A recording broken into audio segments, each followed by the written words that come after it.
Well, our next talk features two presenters. The first is Susie Cummings, who is a librarian and archivist on the National Public Radio's Research, Archives, and Data Strategy team. Her previous library and audio archive life was at the University of Washington in Seattle. She holds a BA in Human Services in Spanish and a master's degree in Library and Information Science. The second presenter is Will Chase, and he is the audio reformatting and digitization lead for the Research, Archives, and Data Strategy team at NPR. He has previously worked as an audio preservation engineer at the Southern Folklife Collection at UNC Chapel Hill and as a sound archivist at the State Archives of Florida. He holds a BA in music and an MS in Library and Information Studies from Florida State University. And the title of their presentation is All Discs Considered, Migrating NPR's Optical Media Archive.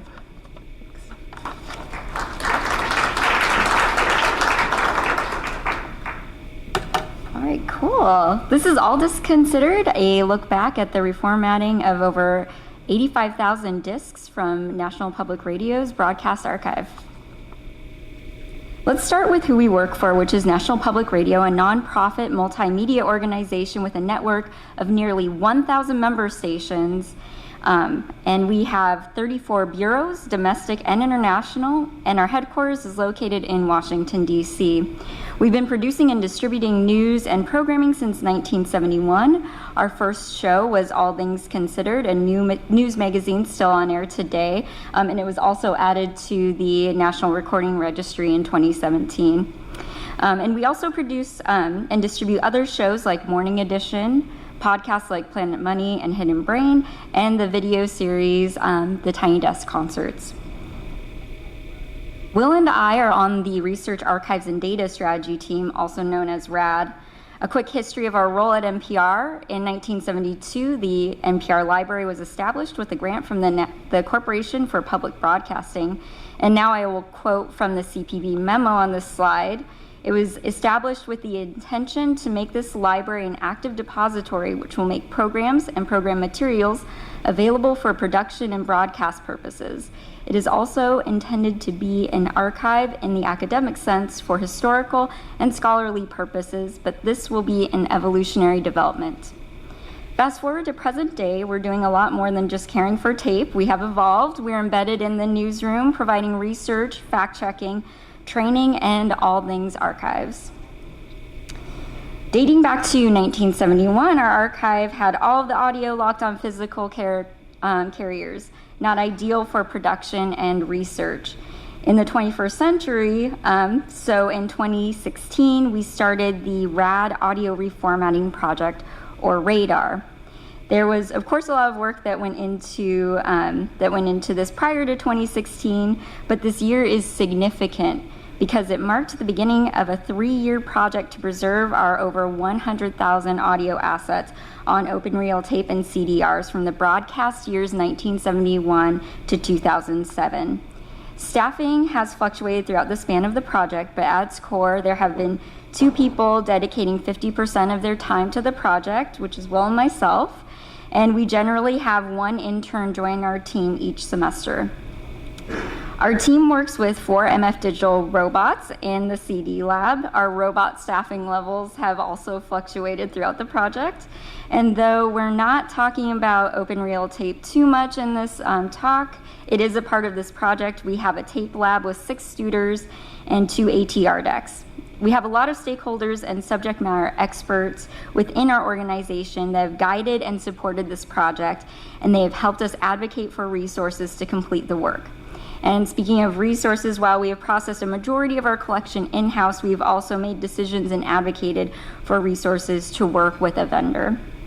We have morphed Scrum and Agile methodology to fit with mass audio reformatting, which has helped us to check in on a regular basis and make decisions quickly. We are scheduled to end this phase of this project this year, and we are on track with over 97,000 objects reformatted.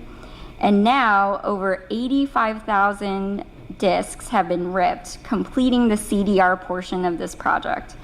So we felt that this would be a really good time to take a look back and reflect on the project. So let's rewind a little bit and hop into our audio archive. In this talk, we are focusing on our physical formats. Here's the high-level view of our formats used for archiving over time. I'll start with magnetic open reel tape, which was a trusted format until 2003. From the years 2000 to 2003, we archived born digital audio on CDR and continued to use tape, even though NPR moved to a digital production system. From 2003 through 2007, CDRs were the only preservation format. And from the years 2007 to 2013, we archived on CDR and WAV files. Then after 2013, WAV was it. Now let's go back to the CDR dubs. In the late 90s, the classic signs of sticky shed were identified in our Ampex 406 tape stock.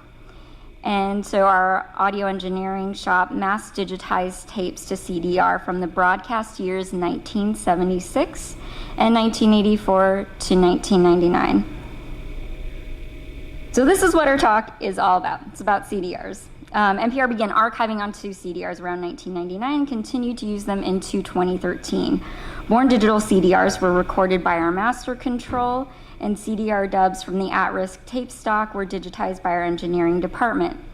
As for copies, we have labeled circulating copies located at headquarters, and then unlabeled archival copies housed at the University of Maryland in College Park as a part of the National Public Broadcasting Archive.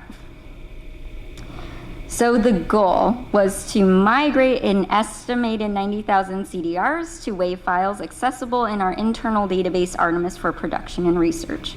Without a definitive inventory at the time, we estimated there were about 90,000 CDRs to reformat. As we processed the CDRs in-house, we collected data along the way. On a regular basis, we use data for in-the-moment decision-making. Upon completion of the migration, we wanted to reflect and take a look back and see what that data could tell us. First, we looked at all the CD stocks and brands used to archive the broadcast years 1976 and 1984 to 2007. NPR predominantly used Mitsui Advanced Media America, or MAMA, branded discs. Over 3/4 of the discs were MAMA. In much smaller quantities, HHB, Quantigy, and Kodak discs were used. That small percentage of HHB in the blue is 17% overall, and that was actually linked to a larger reportable data set, which we'll touch on in a moment. Of the over 56,000 discs that were reformatted in-house, the majority was born digital audio, which you can see in the red and gray slices of the pie. 1/3 of the CDRs were from the critical years of 2003 to 2007 in the red slice of pie. With those were with no backup formats. And for every disc, or for every 20 discs we processed, there was one rejected disc, which may have been due to unsecure rips, the disc wasn't finalized, or it was blank. So that one frowny face disc required additional handling. The rejects were the highest in the broadcast years 2000 and 2001. The primary stock used during this time was HHB. Of the CDRs that were dubbed from tape by engineering from the broadcast years 1976 and 1984 to 1999, we'll have to go back to less than 1% of the tapes, which is about one tape out of 160 discs. Okay, so I covered the big picture, and as I mentioned earlier, we did review micro sets of data throughout the project to inform in-the-moment decisions. Now I'll pass the mic to Will to talk about those data sets and how they informed the project.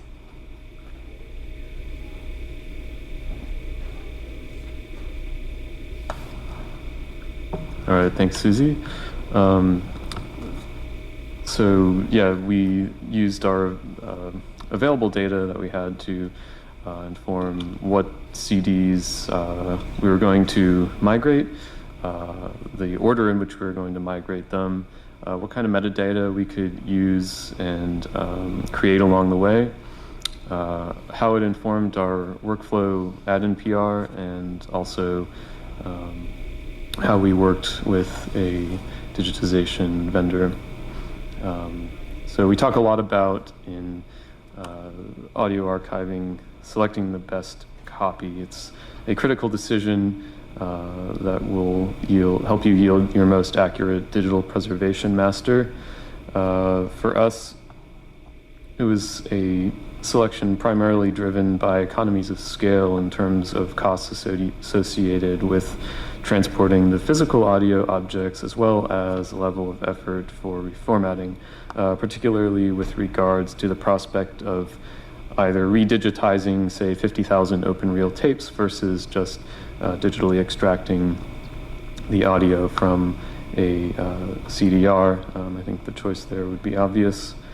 In the majority of cases, the circulating CD that we had at headquarters was the best copy to use because it was convenient to transport and the audio quality met our preservation specs, which were to have complete program content and fidelity unaffected by any digital extraction errors, as well as in the case of those CDs containing content digitized from tape, any audible tape playback issues. If the circulating copy at headquarters failed, we would turn to a secondary archival copy, unless it was obvious then that the source problem was due to an incomplete or improper tape playback. In a few cases with the discs that we chose to outsource, the reverse was true, since we had sent the archival copies away. If that copy failed, in a lot of cases we were able to achieve a successful extraction from our circulating copy at headquarters. And then lastly, in that less than 1% of discs, we could not derive a preservation-worthy file from either CD copy, we would elect to digitize the original tape and perhaps evaluate that transfer against the previous CD transfer if necessary. Now, how did we know what to work on first? I think Susie touched on that a little bit already. Going into the project, we knew that we had about 19,000 discs from programming that aired between 2003 to 2007 that existed only on CD with no tape or digital file backup. So this was our obvious first priority. You can see kind of circled that part on the timeline there. And then from there, we kind of took a more content-oriented approach, targeting, this was in 2017, we targeted broadcast years 1987, 1992, and 1997, as potentially evergreen anniversary years that our newsroom might find some useful content from. However, from there, as we began to work kind of more chronologically through the collection, we discovered when we hit 2001 backwards 2099 that we ran into issues with those discs that were the HHB stock. So we made it a priority to migrate those and work off of the archival copies. So we're talking a lot about data and metadata. As these were non-commercial broadcast discs, there's no CD metadata database, as you maybe heard Brewster and Derek talking about this morning. Nothing to query these against.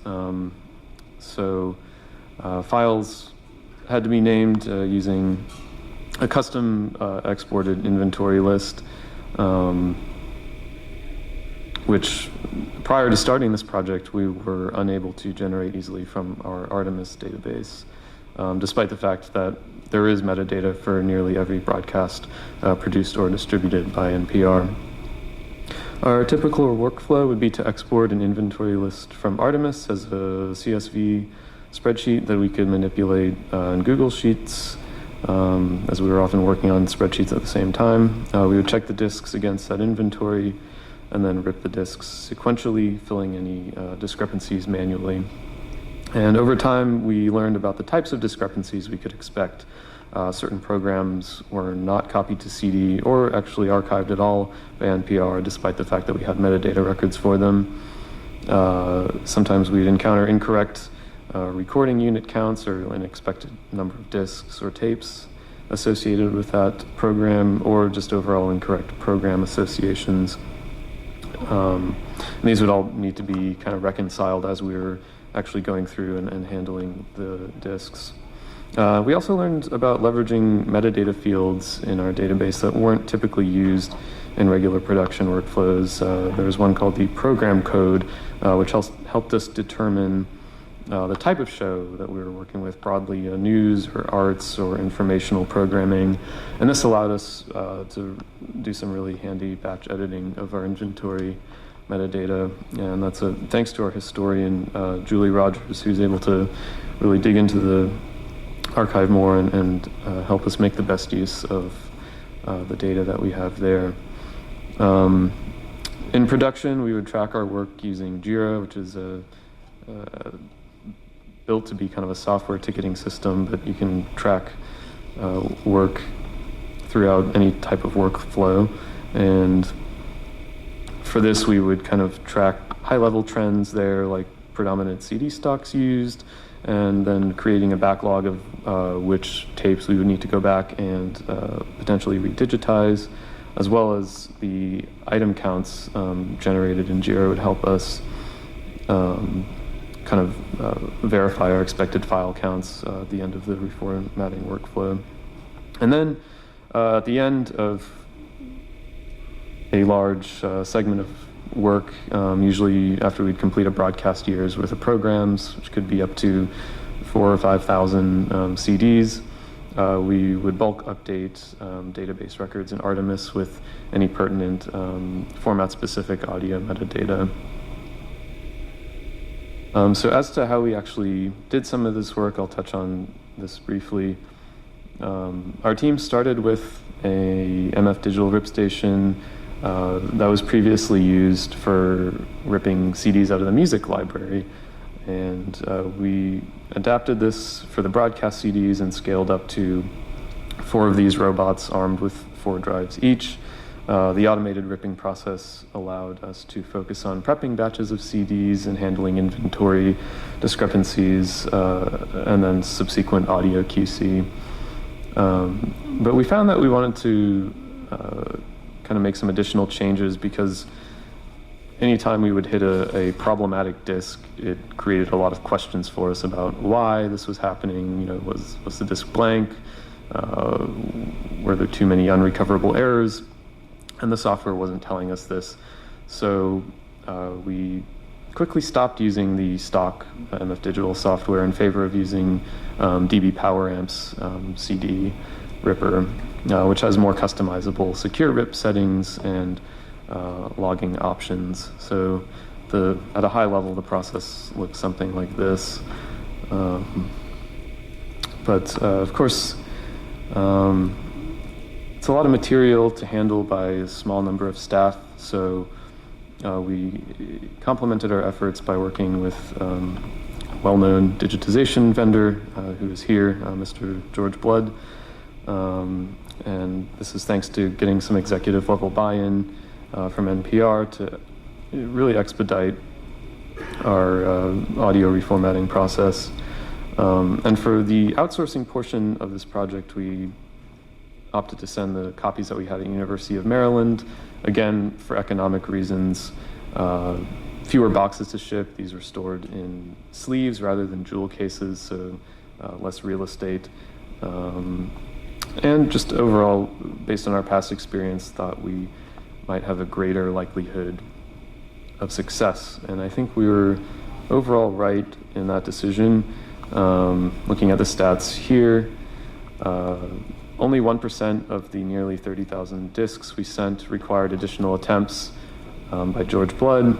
And at the end of it all, we ended up just migrating 243 discs back at headquarters either because, for whatever reason, they were unable to rip the copy from UMD, or the disc was simply missing from the shipment. So in conclusion, the specter of a vast, deteriorating CDR archive turned out to be not quite as bad as we thought it would be.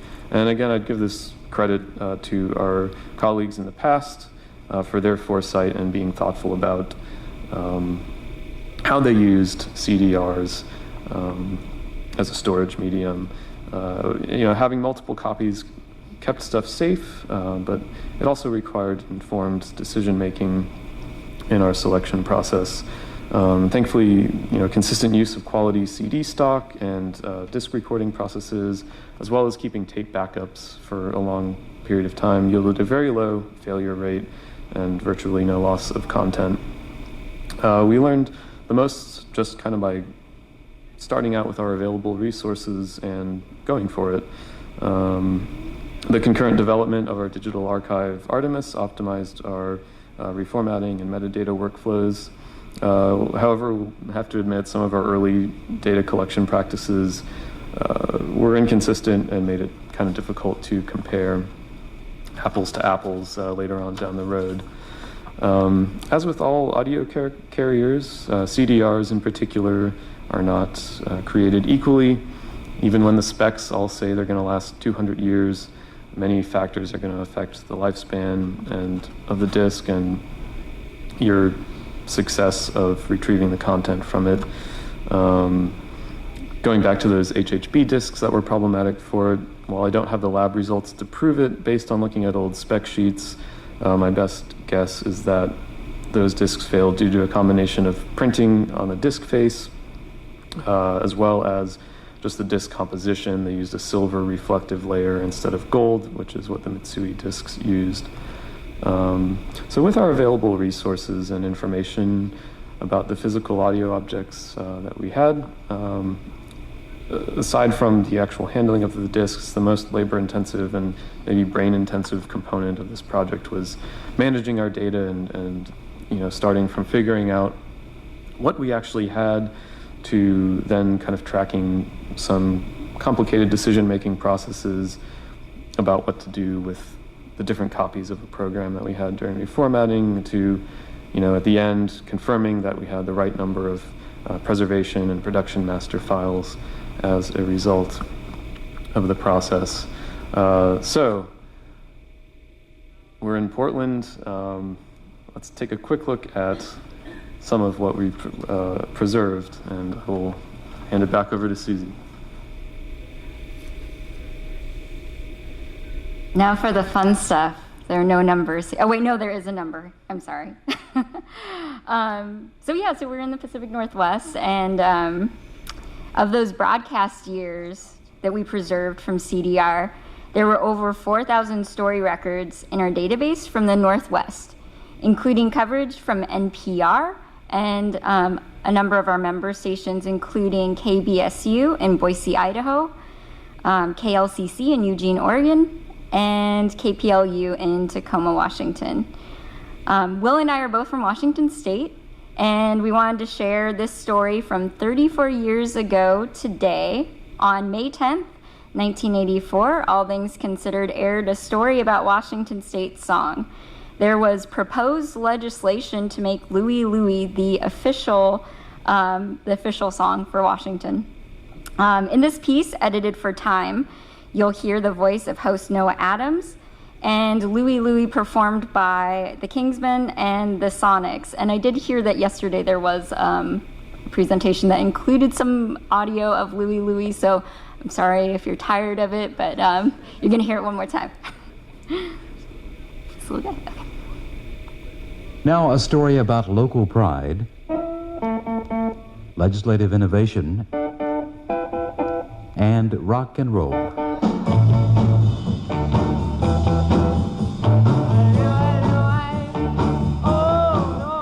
It's the story of a state and a song.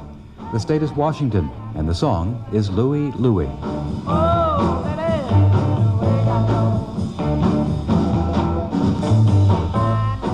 The 1963 hit for the Kingsmen is perhaps the most easily recognizable of rock and roll's classics, and recently lawmakers in Olympia, Washington have been trying to make it their official state song. The current state song is Washington, My Home, which has not been ever in the top 40. Louie Louie has a special place in the hearts of the people of Washington State. Several years before they shared it with the rest of us, the song was a big local hit.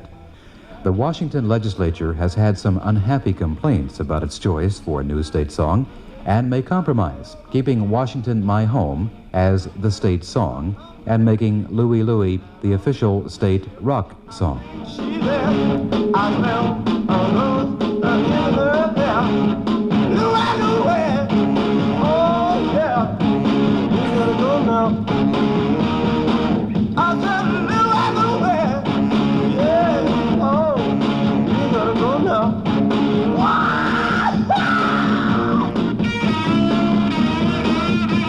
I think that both Will and I agreed that we preferred the Sonics version.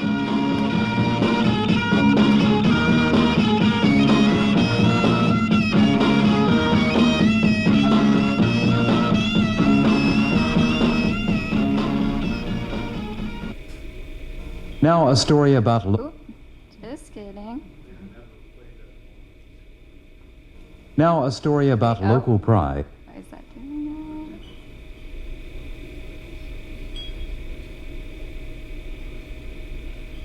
that? Anyway, this is just our question slide. So we have a few minutes for questions. Now a story of... Oh, no. Not twice. It's like my childhood. I heard Louie Louie so much at the fairs and everything else. Well, instead of messing with the Yeah. slides, we'll take questions now. That's where we're at. Well, and also we wanted to, on that last slide, we wanted to give a big shout out to Lena No. Chang for making all of the illustrations for this presentation. That's our unofficial mascot, Nipper, and he said arf arf. Thanks to Lena. Cool, thank you. Oh, we've already got a question.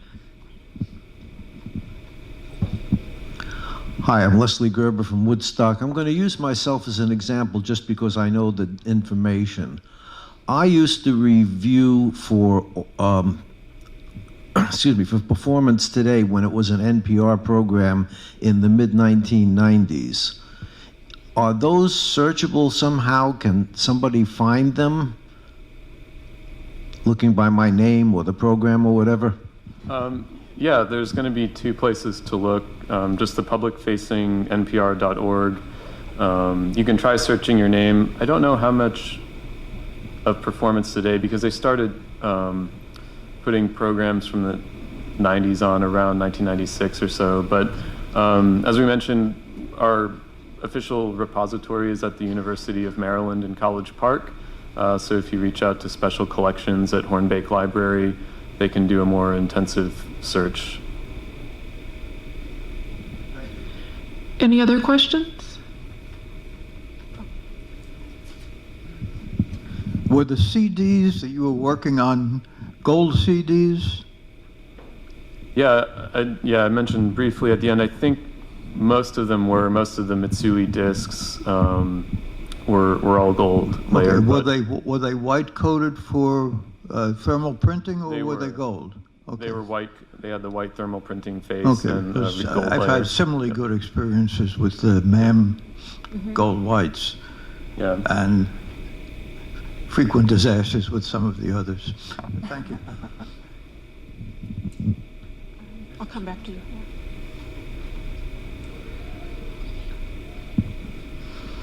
Great presentation, guys. It's fun to watch somebody else going through massive digitization processes. I'm curious about your QC process, what you do to, get your failure rates, aside from the discs that fail due to physical issues. I know that might be a long conversation that we could have later, but Yeah, touch on that. Yeah, it's and so your question was about mostly like the collecting that data and how we tracked it. No, how you determine whether an audio file fails or passes quality control. Oh, I see. Okay. Exactly. Yeah. So our software, and maybe Will can talk about that a little bit more because he worked with DB PowerAmp to sort of work with the settings to identify the re-rip frames. We were actually talking about this earlier today if we wanted to include this in this presentation, but do you want to come up and talk about that a little bit more? So yeah, I mean, the software will tell us like which tracks had frames which it could not rip securely, and so we would go to the log file and go through there and look for those tracks that failed basically. But we did find that there were sometimes false positives where it would be like, oh, there were like 10,000 frames that it couldn't rip, but it turned out that there was maybe like 10 minutes of silence at the end of the disk, and that's where it was. So it couldn't be completely automated in that way, but we would use that log as kind of a starting point. Then if we did, audibly hear any digital distortion, from that point, sometimes we'd have to make kind of a subjective decision like, oh, is this actually affecting content, or is this just like the underwriter that is on every recording, and we'll accept that loss there. So if I understand the process that you're explaining to the previous question, you're ripping not to like a DMG file for the whole CD, you're ripping to individual tracks. Yeah, I should have clarified that at the beginning. Yeah, we're ripping to just a single wave, 16-bit 44 kilohertz wave file. For the whole disc, disc, so yeah. one track per disc. Yeah, and some of the discs did have track markers in, but honestly, they weren't very useful. They were just there for kind of good user experience back in the days of CDs, so that you could skip around. It'd be every 5 minutes, so it seemed kind of pointless to have these 5-minute tracks that would have to be concatenated anyway. So we just ripped. So what's the data store like quantitatively, like size that you guys are dealing with? Should have had that figure on hand. I know we're at for all of our stuff, we're at about 100 terabytes right now. So for about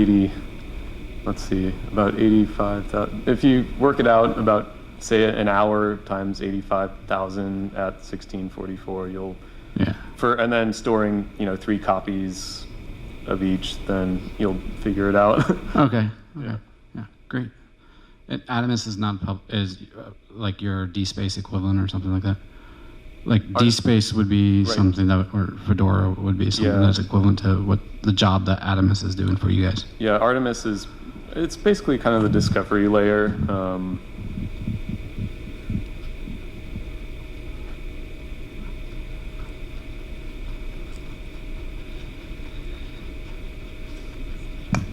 Hi. I was just wondering what role institutional memory played in your metadata creation for wherever there were gaps in like the information that you did have in Artemis and elsewhere. There's definitely a big role, less so for program content. Our historian, Julie, was really helpful in filling in gaps as needed there, but I think the technical knowledge was actually the most important in this project, and thankfully some of the engineers who were around for the creation of these CDs were able to answer some of our questions, and we still had some of the original equipment like the CD recorders, the Tascam CD recorders, which came in handy for finalizing discs that were not finalized. But yeah, definitely there was a large component of gathering institutional knowledge in that regard. We have time for one more question.